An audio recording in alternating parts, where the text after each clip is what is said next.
Assalamualaikum warahmatullahi wabarakatuh. Perkenalkan, nama saya Muhammad Usgeri Lataf dari kelas Pendidikan Biologi ICP. Saya berasal dari Universitas Negeri Makassar. Nah, hari ini saya akan mempresentasikan bahan ajar saya mata kuliah Sains Berlanjutan. Sebelum saya melanjutkan video dari saya, teman-teman jangan lupa tekan tombol like dan subscribe di akun YouTube channel saya sehingga teman-teman tidak ketinggalan video-video saya selanjutnya. Oke, saya ucapkan banyak terima kasih. Oke, saya akan melanjutkan presentasi saya tentang energi dalam sistem kehidupan. Nah, ini adalah perkenalan singkat dari saya. Nah, jadi yang akan saya jelaskan pada hari ini yaitu adalah sumber energi terbarukan. Apa saja sih sebenarnya sumber energi terbarukan yang ada di Indonesia? Sini saya menuliskan ada 4 sumber energi terbarukan yang ada di Indonesia. Yang pertama, energi surya. Contohnya, pembangkit listrik tenaga surya. Terus yang kedua, energi bioenergi. Nah, contohnya itu pemanfaatan limbah industri perkotaan dan pertanian. Terus yang ketiga, energi angin. Contohnya itu pembangkit listrik tenaga bayu. Nah, khususnya di Sulawesi Selatan, sudah ada 2 PLTB yang telah dibangun oleh pemerintah. Yang pertama itu di Kabupaten Sidrap, terus yang kedua di Kabupaten Jeneponto, terus yang keempat adalah energi air. Contoh itu PLTA yang ada di Kecamatan Bakaru, Kabupaten Pindrang Palembang. Jadi potensi energi terbarukan atau EBT yang ada di Indonesia landasannya menurut amanat Undang-Undang Nomor 30 Tahun 2007 tentang energi, kebijakan energi nasional disusun berdasarkan pada prinsip berkeadilan, berkelanjutan, berwawasan lingkungan guna mendukung terciptanya Kementerian Energi dan Ketahanan Energi Nasional. Implikasi dari kebijakan ini adalah perlunya diversifikasi energi untuk memenuhi kebutuhan energi dalam negeri, salah satunya dengan mengembangkan energi baru terbarukan atau EBT. Target EBT di Indonesia tertuang dalam Rencana Umum Energi Nasional. Indonesia memiliki target penggunaan EBT energi terbarukan sebesar 23% di tahun 2025 dan 31% di tahun 2050. Target ini setara dengan 45,2 gigawatt pembangkit listrik EBT di tahun 2025. Sisanya merupakan kontribusi dari biomasa, biogas, dan coal bed methane. Selanjutnya, ini adalah target pembangunan EBT di Indonesia menurut Kementerian Energi Sumber Daya Alam Mineral tahun 2016. Nah, ini ada jenis pembangkitnya, ada panas bumi, air dan mikrohidros, surya, angin, dan EBT lainnya. Nah, per Maret 2017, hanya 2% kapasitas terpasang pembangkit listrik EBT atau sebesar 8,80 gigawatt dari 443 gigawatt total potensi EBT yang ada di Indonesia. Itu sangat sedikit sekali EBT yang baru dikembangkan di Indonesia. Terus bagaimana sih sebenarnya strategi energi terbarukan di Indonesia?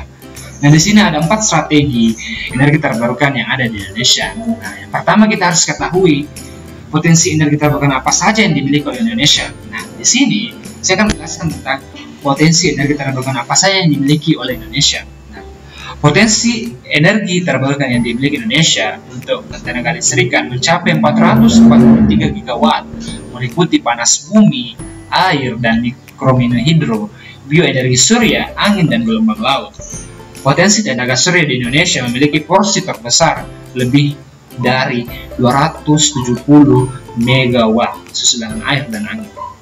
Meski memiliki potensi energi terbarukan yang sangat besar dan beragam, pemanfaatannya masih minim. Pengembangan energi baru terbarukan Indonesia masih tertinggal jika dibandingkan dengan negara-negara G20 yang tengah melaksanakan transisi menuju ekonomi rendah karbon dalam upaya mencapai target Paris Agreement. Nah, selanjutnya, sejauh mana sih sebenarnya capaian Indonesia dalam pengembangan energi terbarukan? Nah, menurut data Direktorat Jenderal Energi Terbarukan dan Konservasi Energi Kementerian Energi dan Sumber Daya Mineral, kapasitas pembangkit listrik terpasang dari sumber EBT meningkat 7,9% per tahunnya. Hingga saat ini, pembangkit listrik dari sumber EBT masih didominasi oleh PLTA dan PLTB. Dalam 3 tahun terakhir, pemerintah juga menggenjot pembangunan pembangkit listrik tenaga bioenergi yaitu biogas dan biomasa.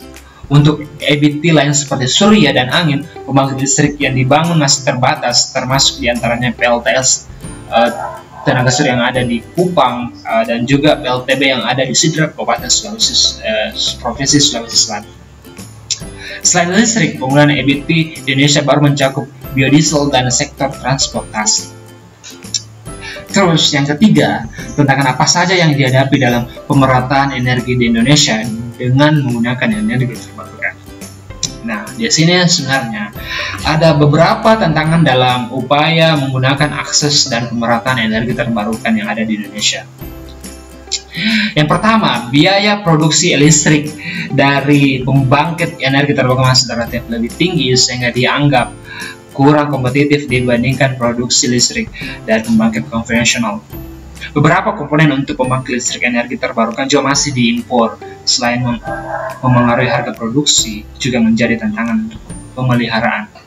Dalam proses pemeliharaan dan perawatan, kapasitas sumber daya manusia masih perlu ditingkatkan. Sehingga SDM kita juga masih kurang sih sebenarnya di sini, sehingga untuk ini sih menjadi tantangan pemerintah. Terus selanjutnya, dalam beberapa kasus untuk pembangkit listrik energi terbarukan yang dibangun pemerintah pusat dan diserahkan kepada pemerintah daerah, pengoperasian dan perawatan tidak berjalan baik sehingga pembangkit listrik tersebut akhirnya mangkrak dan tidak diurus oleh pemerintah daerah. Nah, terus yang terakhir, apa saja upaya pemerintah saat ini untuk meningkatkan penggunaan energi terbarukan Indonesia? Nah, di sini beberapa upaya yang dilakukan pemerintah untuk mendorong proyek pengembangan EBT dengan mendorong skema kerjasama antara pemerintah dan badan usaha dan percepatan EBT. Nah, di sini biasanya kita lakukan kerjasama bilateral dan multilateral terhadap negara-negara maju yang ada di dunia untuk pengembangan pengembangan energi terbarukan yang ada di Indonesia. Nah, seperti itu teman-teman. Selanjutnya, saya akan menjelaskan tentang sumber energi tak terbarukan. Nah, apa saja sih sebenarnya sumber energi tak terbarukan? Nah, di sini saya menulis ada 4 sumber energi tak terbarukan. Nah, yang pertama itu batu bara, yang kedua minyak bumi, yang ketiga gas alam, yang keempat ada nuklir. Nah, tadi ada 4. Nah, di sini bahan bakar fosil seperti batu bara, minyak bumi, dan gas alam telah memotori perkembangan industri dan fasilitas kehidupan modern yang kita nikmati sekitar awal abad ke-19. Nah, apa saja dampak dari penggunaan energi tak terbarukan? Nah, yang pertama adalah lapisan ozon menipis. Kita bisa lihat bahwa lapisan ozon menipis karena penggunaan energi tak terbarukan yang sangat eksplosif. Nah, lapisan ozon dapat mengganggu kesehatan makhluk hidup dan mendapatkan sinar matahari secara langsung. Contohnya bagi kita manusia, bagi tumbuhan, bagi hewan-hewan, dan bagi seluruh makhluk hidup yang ada di dunia.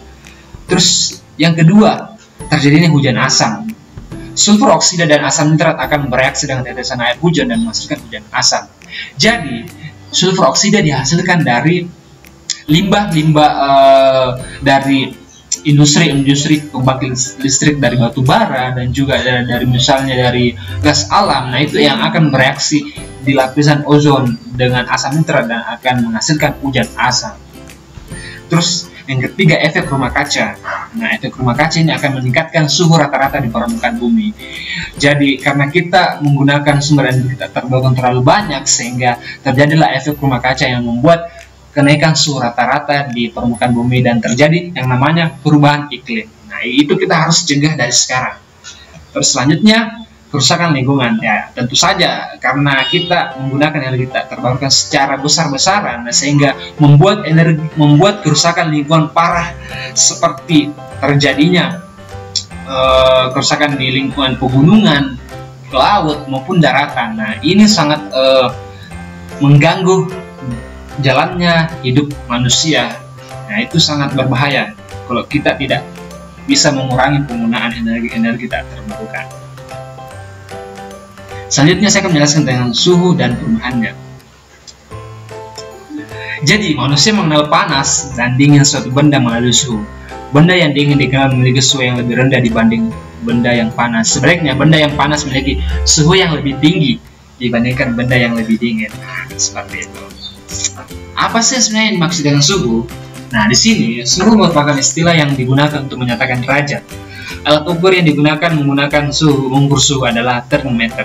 Suhu dapat mengakibatkan benda memuai, baik itu pemuaian panjang, pemuaian luas, hingga pemuaian fluid. Nah, itu dia penjelasannya dari suhu. Terus, apa saja sih sebenarnya perubahan akibat suhu? Nah, di sini ada 4. Yang pertama itu es mencair. Ya, contoh dari mencair itu adalah es batu. Nah, es batu yang dikeluarkan dari lemari es dan terpapar sinar matahari atau terpapar suhu ruangan atau suhu kondisi ruangan. Nah, itu lama kelamaan akan menjadi cair atau menjadi air. Terus yang kedua ada menguap. Contohnya, air di dalam panci dipanaskan dan berubah menjadi monotone uap. Nah, ini kita bisa sering saksikan ketika kita memasak air panas di dapur. Nah, terus yang terakhir adalah menyublin. Contohnya itu kapur barus. Nah, kapur barus yang ada di lemari terpapar suhu ruangan semakin lama semakin mengecil karena berubah menjadi gas. Nah, teman-teman, jadi biasanya yang menggunakan kapur barus, nah atau kapur yang untuk untuk menghasilkan bau ruangan. Nah, itu contohnya lama kelamaan akan mengecil karena terjadinya proses penyublin. Terus yang terakhir ada kalor dan perpindahannya. Mengapa kita menjemur baju yang lebih hitam lebih cepat kering daripada warna yang lain? Kenapa bisa seperti itu? Mari kita lihat penjelasannya. Nah, sebelum itu, apa sih sebenarnya yang dimaksud dengan kalor? Kalor adalah energi panas yang berpindah dari benda bersuhu lebih tinggi ke benda bersuhu lebih rendah. Satuan kalor dalam satuan internasional adalah joule. Namun yang sering digunakan dalam bidang gizi yaitu kalori atau kilokalori. 1 kalori adalah jumlah energi panas yang digunakan untuk menaikkan suhu 1 derajat Celcius pada 1 gram air. Nah, apa saja sih sebenarnya perpindahan kalor? Nah, yang pertama itu ada konduksi, yang kedua ada konveksi, dan yang ketiga ada radiasi. Yang mana sih sebenarnya itu konduksi? Konduksi adalah merupakan proses perpindahan kalor di mana kalor ditransfer dari ujung yang lebih panas ke ujung yang lebih dingin dari suatu benda tanpa gerakan dari molekul. Terus yang kedua, konveksi merupakan proses perpindahan kalor di mana kalor ditransfer dari ujung yang lebih panas ke ujung yang lebih dingin dari suatu benda tanpa pergerakan dari molekulnya. Perpindahan kalor dalam benda padat terjadi melalui konduksi. Nah, yang terakhir yaitu radiasi. Terjadi ketika perpindahan kalor tidak memerlukan medium apapun. Contohnya seperti sinar matahari menyinari bumi dan alam semesta. Nah, itu tadi penjelasan saya tentang energi dalam sistem kehidupan. Semoga teman-teman bisa mengerti dan memahami apa yang saya jelaskan. Saya ucapkan banyak terima kasih kepada teman-teman yang sudah menonton video saya. Dan saya akhiri, banyak terima kasih. Assalamualaikum warahmatullahi wabarakatuh.